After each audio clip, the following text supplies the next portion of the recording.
there were a lot of things that went completely wrong for the Cincinnati Bengals in their first game of the season.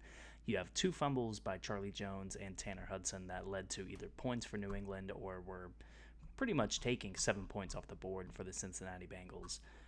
You had, it seemed like every single time that Ramondre Stevenson ran the ball, he seemed like Adrian Peterson.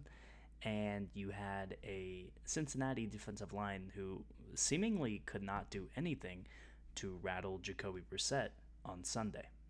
Now, Cincinnati offensively didn't do a lot to shoot themselves in the foot, I would say, other than the penalty that Tanner Hudson had. They only had two penalties the entire game. They were 4 for 11 on third down, which isn't great, but you obviously could be worse. You have Joe Burrow, who, even without a secondary option really outside of Jamar Chase, and a Jamar Chase who was not present in the offseason, he played a pretty efficient game. And I would say that he was, for everything that happened, he was pretty decent. The fumble that Tanner Hudson had was absolutely heartbreaking. It wasn't just 7 points that basically got taken off the board for Cincinnati. It ended up being a drive, or leading to a drive for New England, that ended the first half completely with a field goal. And New England even got the ball out after halftime and kicked another field goal. And it almost seemed like after that 13-0 lead that the game was over. And especially after Cincinnati got their first drive of the second half, where it ended up being a turnover on downs, they just weren't able to do anything.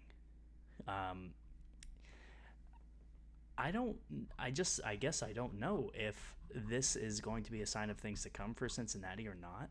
I think this is an obvious sign that they did a pretty poor job of keeping a good team around Joe Burrow. I know Tee Higgins was hurt and didn't play, but I don't know if Tee Higgins coming back is going to completely take this team above, because, look, I mean, Jamar Chase somewhat got shut down by Christian Gonzalez. And the offensive line did not do many favors for Joe Burrow. He was sacked 2.5 times by Keon White. It was a pretty poor performance offensively all around for the Cincinnati Bengals. And defensively, I wouldn't really say they did great. They didn't allow much through the air, but good job. You're playing Jacoby Brissett. Like I said earlier, Ramondre Stevenson looked like Adrian Peterson against this defense. And the special teams play for this team, I mean, the fumble is one thing, but it just seemed like they weren't doing. I mean, like, Charlie Jones at the end of the game was returning a punt from like the 4 or 5 yard line, a play that he easily could have let the ball just go into the end zone and had a touchback. Now, as far as the New England Patriots are concerned, this probably was going to be one of their few wins of the year, and one of the few games that they're going to catch a team off guard all season, because I think that's exactly what happened. Is I think New England kind of caught Cincinnati off guard. New England kind of caught everybody off guard by winning this game. And you have a Cincinnati team that's looking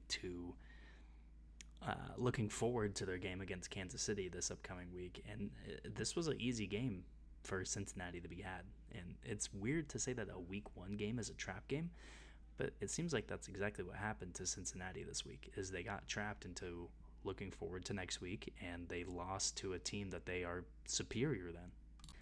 I think with previous experience with the Cincinnati Bengals, it's pretty easy to think that this is, this is a common start for Joe Burrow and for the Bengals. The last few years, they have not been good in September. They've been bad, putting it pretty honestly. And of course, you hope that this is, just an average year. They're poor in September, great from October through January. But, I don't hold out hope when you look that poor against Ramondre Stevenson and Jacoby Brissett. I don't hold out much hope when your special teams played that poorly. And I don't hold out that much hope when your defensive line can only sack Jacoby Brissett once. And Jacoby Brissett, I mean, you can't let him run for 32 yards on you for multiple first downs. You can't let that happen. But it happened a lot on Sunday.